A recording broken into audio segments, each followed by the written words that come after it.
let's talk about muzzles. So a lot of people maybe might make a face or seem a little concerned if we mention that their dog may need a muzzle. A muzzle does not mean your dog is a bad dog.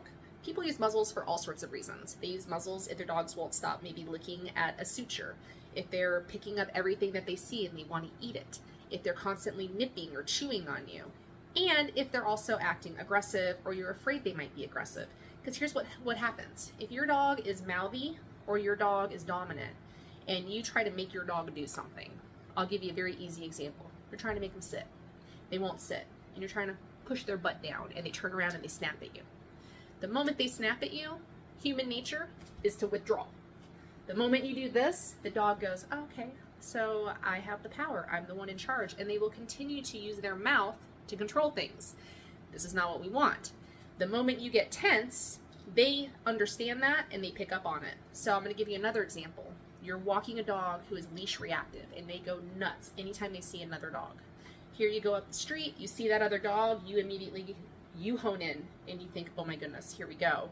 You get tense without realizing it.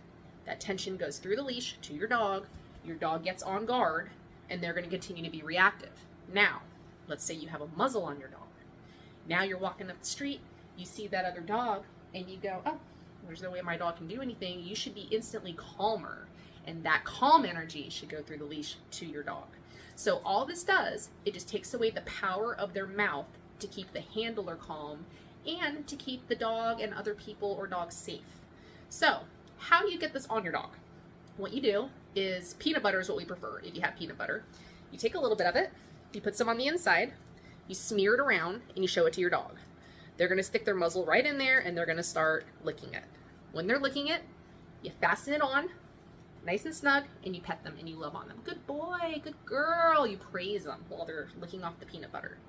Once they're done, you take it off. The next day, you do it again. This is like a 5-minute session. By the second or third day, when you pull this out, your dog's tail should start wagging because it's that peanut butter thing. So now you're actually doing a real training session. You can put this on them, they won't mind it. If you don't introduce them to it ahead of time and you just throw a muzzle on them, and you may say that happened to me when I went to the vet, they put a muzzle on my dog and they hated it. Yeah, because they weren't introduced to it. If you just put this muzzle on a dog that's never worn one before, all they're going to do is try to get it off. A person would also try to get it off. That's just common sense. If you make it to where they're enjoying it, then you try to use it later in a training session, you will find they respond a lot better to it. If your dog does not do peanut butter, you can pick something else that will stick on the inside that they like. You can use Cheese Whiz, you can use wet food, you can get creative, but again, peanut butter is preferred. This is a Baskerville Ultra Muzzle. It connects in 3 places. 1 spot, 2 spot, 3 over the top. You need that top strap because it helps them from getting out of it. I recommend you buy one of these. They come in sizes 1 through 6. This is a size 1. This is the smallest one. And you need to measure your dog ahead of time to make sure that you get a good one. But they should be able to open their mouth. They should be able to pant. Panting is how they cool themselves off.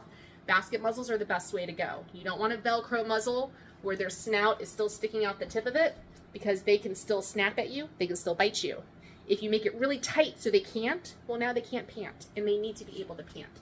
So this is the best, simplest, cheapest muzzle out there. Baskerville Ultra Muzzle. You can get them on Amazon.